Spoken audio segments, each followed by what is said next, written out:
think I got it going. Welcome back to the Central Florida Pipe Club.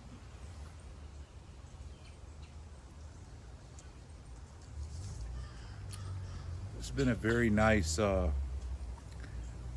Sunday.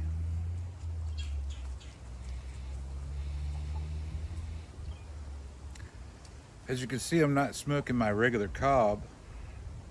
I went to an estate sale um, over the weekend, maybe Friday, and I picked this up. This is a ceramic pipe, and I don't know if it's the real thing. This is my first bowl out of it. I brought it home, cleaned it up real good. A lady sold me this with the holder for $5, and it's hollow inside. It's like a, I don't know. It's there's a chamber in here,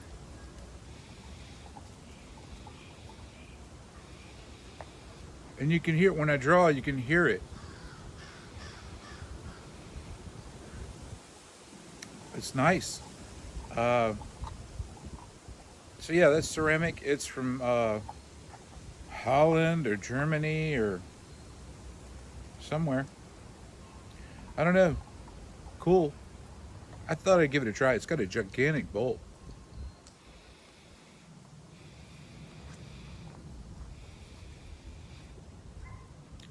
And I've been smoking so much vapors and other tobacco with Perique.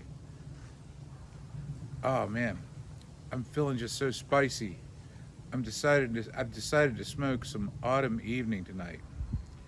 Very pleasant. And as you know, autumn evening burns really nice. It's just very pleasant.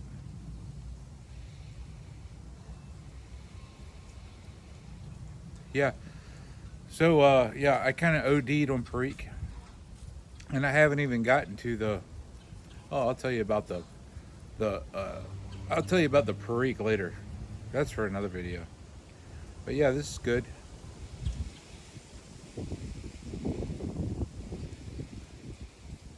Good pipe. Good pipe. I like it.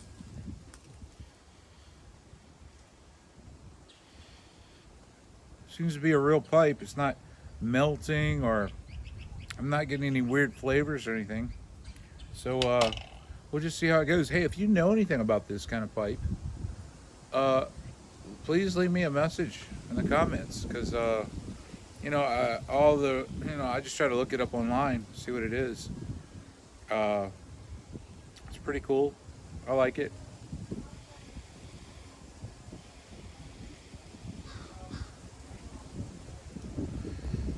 So I was just relaxing today, taking it easy, looking at some YouTube videos, and I saw some reenactors up in Williamsburg, Virginia. Or no, it was Jamestown. And they were growing tobacco, and they were explaining how in the 1600s, the I think I may be wrong about this, but I think Jamestown was founded in 1607. I should know this because I grew up like 45 minutes away from Jamestown.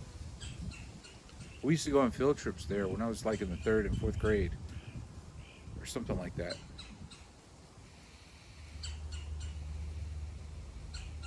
But the funny thing is, I live right there in Virginia, and in school they just totally glossed over tobacco. I mean, it was talked about in class like this much. But if tobacco wasn't a thing, Virginia would have never been a thing.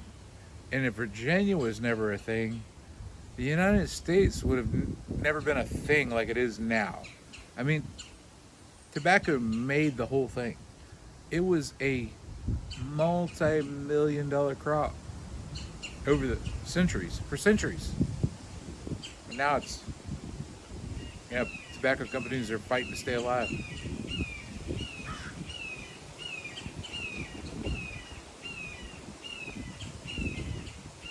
So I put that video I watched. Please forgive me. I cannot remember the name or the title of the video at all, but I saved it into a playlist that's on my channel. If you want to go look at it, have it under a playlist that's public, and it's called Tobacco Stuff. And I think it's the only video in there right now, but I'm gonna add more to that later. I'm gonna create like a whole catalog of cool tobacco stuff, history stuff. If you really want to watch a good channel that tells a lot of tobacco history, East Texas Pipe Club is a fantastic channel. Check it out.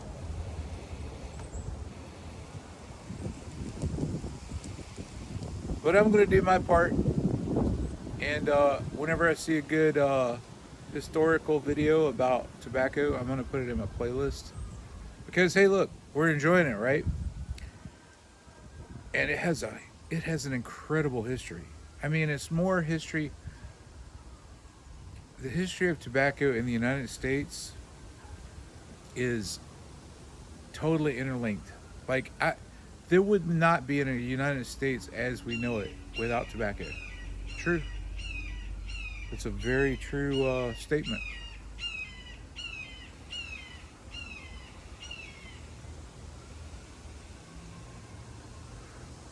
And today we smoke something called Autumn Evening or Haunted Bookshop or Deluxe Navy Rolls. And we don't even think about it, you know? Or Marlboros or Cools or I don't know, those things are very outlawed now. Those things are heavily taxed. I think here in Florida, there's no tax on cigars because, well, you could look that up if you want. But I don't know if I'm paying tax on pipe tobacco or not. I think I am.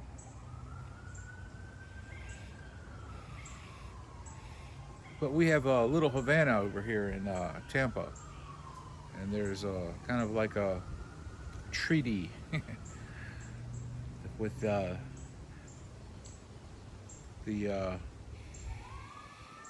cigar rollers. No tax on cigars. That's what I've been told anyway. So if you can find information to count me wrong, chalk it up. Tell me in the comments. I don't want to sit on YouTube and tell lies, but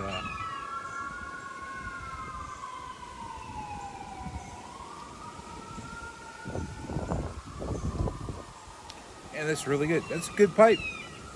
It's smoking good.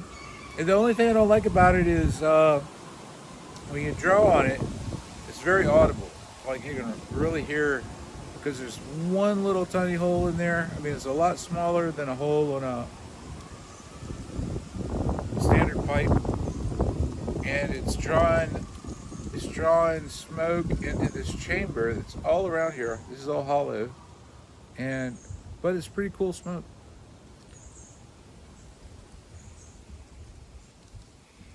So it was a big toss-up when I was choosing my tobacco tonight. It was either going to be Autumn Evening or Chocolate Cavendish, because I didn't want any Perique. And it felt like everything else I had in there had Perique in it. Maybe not, but I had some Burley that I bought at a going out of... you guys are, if you've been watching the channel, you know I keep complaining about this tobacco shop that's turned into a vape shop. So the tobacco is slowly going out of business. And they've had this jar labeled Burley. And I bought like 2 ounces of it. And I was smoking it today, or yesterday maybe, and it just feels like it's like it feels like there's so much Perique in it. Like I feel like they made a mistake. I feel like they had a Perique jar, and I feel like somebody just messed up, and they put a bunch of burley in a Perique jar, or a bunch of Perique in a burley jar, and that's why I'm like I am right now. I'm like over Perique. I'm freaked out because I smoked that pipe, and it was just a lot of Perique, and that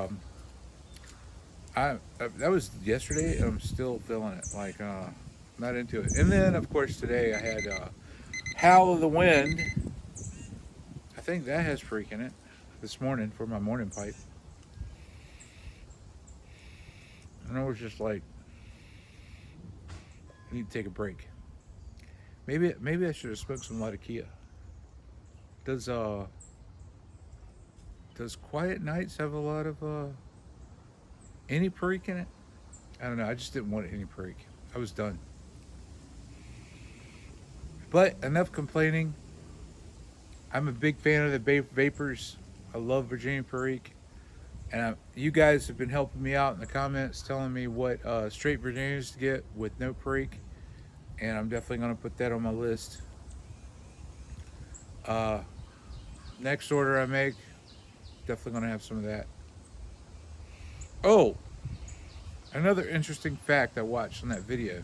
These topics are just bubbling up to the top of my head. In the mid 1600s in Jamestown, Virginia, they were passing laws about tobacco in the mid 1600s in the colonies, and they already had a lot of stuff figured out. And one of the things they had figured out is 1 acre of tobacco was a full-time job for one man. So, growing 1 acre of tobacco, they considered that a full-time job. And back then, I mean, I'm thinking full-time doesn't mean 40 hours. That's probably like 100 hours. Probably like all sun up to sundown, you're working on tobacco for an acre, for an acre. And that's before they brought over labor from Africa. So those were just people from England, or yeah, I guess those people were coming from England. And they had laws. They said, well, you know what? You should go check out the video. And I'm going to say, thank you. Thank you very much.